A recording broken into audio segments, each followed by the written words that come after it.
Access and functional needs is something I think maybe we're familiar with, but I just want to take a second and define it. So access and functional needs really refers to individuals who have physical, developmental, or intellectual disabilities, people with chronic illnesses or injuries, people who are transportation disadvantaged, low income, children, older adults, people who English is not their primary language, and women in late stages of pregnancy. So in a nation with 325 million people, the number of folks with access and functional needs makes up a very large percentage of our population. And yet historically, we haven't done a very good job as a nation of integrating and addressing their needs throughout our emergency management process. And all you have to do is look at Hurricane Katrina, where we saw that out of everyone who died, 70% had access and functional needs. What does that say about the way that we've traditionally planned, prepared, responded, and recovered with the access and functional needs perspective in mind? And it's not just something we see in large-scale disasters. No two disasters are ever the same. They vary in a million different ways. But the one commonality they have is they, every time, disproportionately impact and affect people with access and functional needs. And so recognizing this, California did what California does, lean forward. And in a bold move, the governor, in 2008, created the Office of Access and Functional Needs and placed it within his Office of Emergency Services. And my role as chief is to ensure that the needs of people with access and functional needs are identified, and that once they're identified, they get integrated through every step of the emergency management process. But what exactly does that look like? Let me give you an example. A month after I was sworn in, fires exploded in Lake County, which is in Northern California. So I'm activated, I'm deployed. And usually, it's a beautiful area, but not on that day. On that day, there was scorched landscapes, downed trees. I remember the smoke was billowing in through the vents on the van, burning my lungs. And it was eerie because the whole way had been bright, but once we got into the burn areas, the ash hung in the air so thick, it literally darkened out the sun. And I pulled up to the shelter, and the struggle was real. Cars and trucks were parked in every form and fashion you can imagine, every way but the right way. Donations were dropped off in front of the curb cuts, making it impossible for me to access the shelter for the van, right on from the street to the shelter. So I had to get creative. I pulled the car up to the curb. That's how I got in. And once I entered, I realized that in the rush to set it up, to open the shelter to the community, the steps needed to ensure it could be accessed by everyone, including people with access and functional needs, had been skipped, neglected, or overlooked. The bathrooms were incredibly challenging to get in and out of. The general population area was rough. The cots were too close together. The aisles were narrow, cluttered, and in some cases completely impassable. Now, throughout the shelter, I kept hearing everywhere I went, oh, check out the showers, check out the showers. And the shelter manager said, we've got built-in accessible showers. It's the crown jewel of our shelter. We get to the end, he shows me the pays de resistance and says, the showers are right at this doorway. Now, the doorway questions a set of double doors. It's divided down the middle with an iron bar, making each individual passageway too narrow for my chair to fit. So I asked, well, is there another way to get in? He says, no, it's one way in, one way out. And I said, then I think we have a problem. And he says, just in complete shock, what do you mean you can't fit through? That's the only way to get there. And I could tell you I hadn't really worked with people who have disabilities because he says, well, what if I get behind you and I push really hard? I was like, then you're going to break my chair. So he stopped for a minute, he's thinking, I could see the wheels turning. And it's like, ding, the light goes off. And he says, but if you can't make it through, neither can anyone else in a wheelchair. And I said, now you're getting it. So I called the State Operations Center. I said, hey, we need some portable accessible shower units down at the shelter. How many do we have immediate access to? And they said 5. Now, remember, I'm a month on the job. I know that California is like the 5th largest economy in the world. We have over 40 million people in the state. So I assumed they meant 500. And I was like, fantastic, because I was going to be the Oprah Winfrey of showers, right? I was like, you get a shower and you get a shower. We all get showers. And they're like, whoa, whoa, whoa, we mean like single digits, man. 1, 2, 3, 4, 5. And they're all being used at a concert in Southern California, which was total junk because nobody showers at Burning Man. So we had no other option. We commandeer the showers. As a side note, I just want to say this.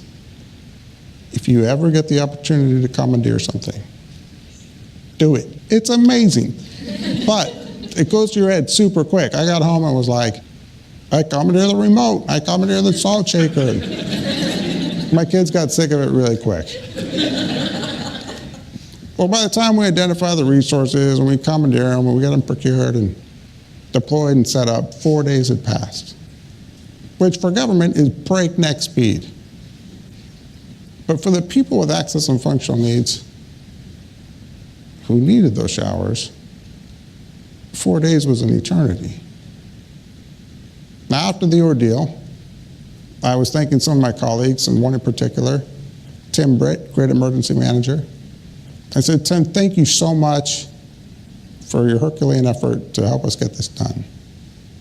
And Tim says, hey, no problem, just doing my job. I love that he didn't see it as something extra or special.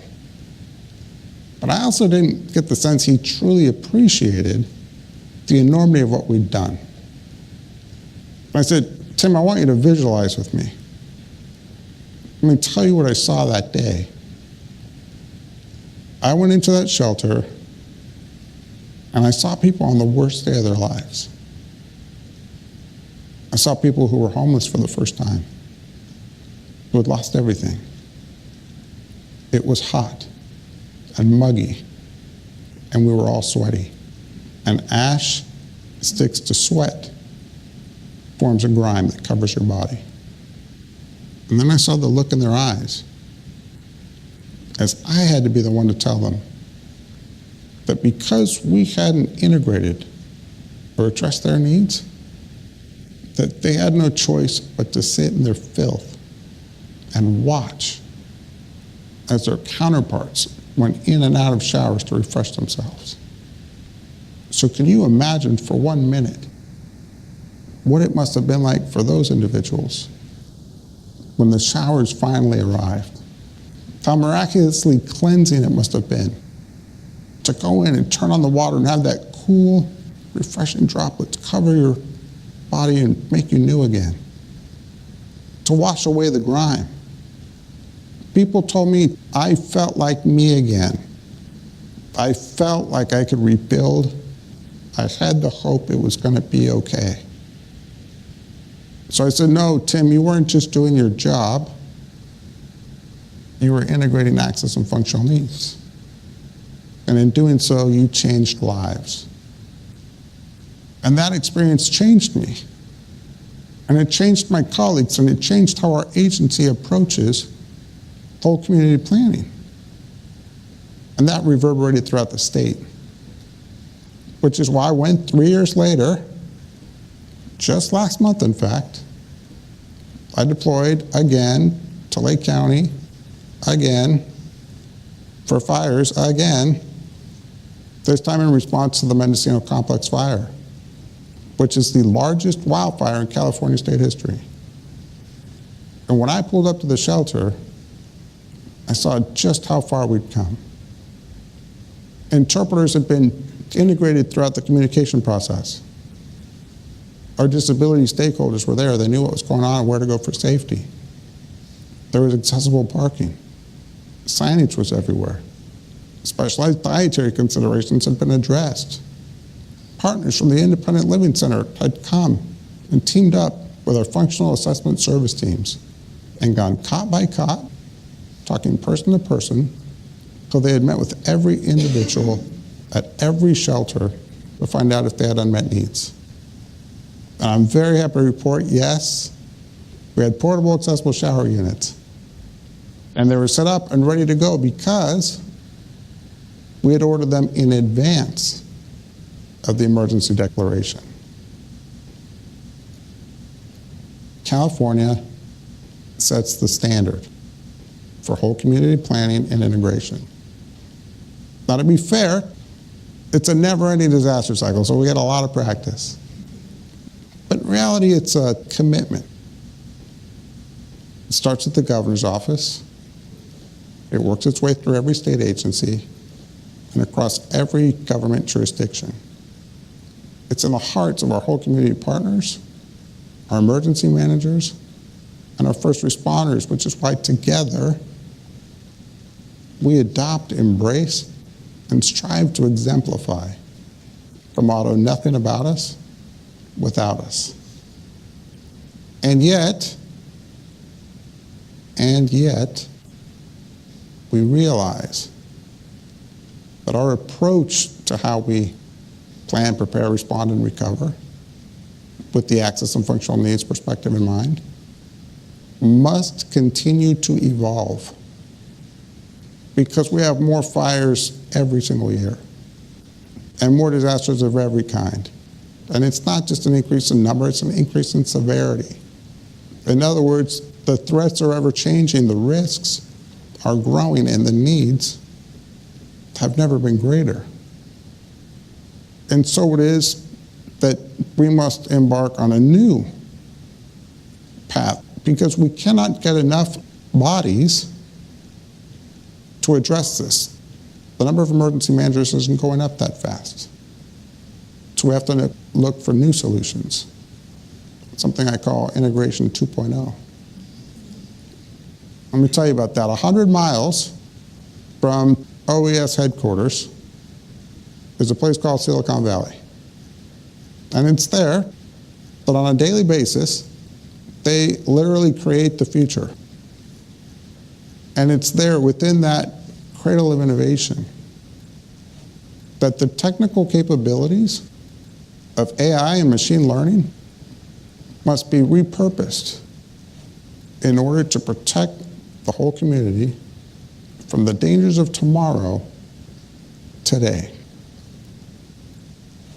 I call for an end to the days when we use subjective techniques and human guesswork to predict fire behavior, where we grapple with outdated notification systems, where we allow people to die in their homes simply because they lack the physical ability to run for safety. I propose a digital transformation where we use AI to save people, not just to get them to click on advertising clickbait so they spend their money. And I call on Silicon Valley's AI engineers to use their 20% time to bring us the technology we need to save people with access and functional needs. I ask America's tech providers, work with us. Join us to reframe and rethink and reform emergency warning and alert. Use AI to create detection tools that enable us to find people in need and the accessible resources to evacuate them safely. To develop new design, prediction, and planning tools so we can ease human suffering. Now I know, particularly as of late, there's been a lot of discussion about the ethical uses of AI. And we've seen right here in this town, major companies struggle to explain or justify their seemingly trivial or even creepy uses of AI, like computational manipulation. But we can't get wrapped around the digital axle. We must think bigger. We must embark on a national crusade to ensure that people with access and functional needs stop dying in preventable situations during fires and floods and earthquakes. There can be no greater use of AI than saving human life. And within that context, we move away from artificial intelligence and begin down the road of life-saving intelligence, where the function transcends the technology, where we use machines and AI to exponentially increase the number of lives emergency managers and first responders can save in every disaster. I know it's a bold approach, a manifesto of will, but I'm from California and that's just what we do, which is why I asked for Silicon Valley's AI leaders to meet with my office in the next few months for a technical exchange meeting. Look, people with access and functional needs expect more out of government. And frankly, they deserve more. And what does it say about us if we're unwilling to use the technology and innovation available at our fingertips to save the lives of the constituencies we serve? We can do this. We must do this. And I believe we will do this, and we'll do it in partnership. Because when it comes to people with access and functional needs, when it comes to saving those lives, we will succeed or we will fail. But we'll do it together. Thank you.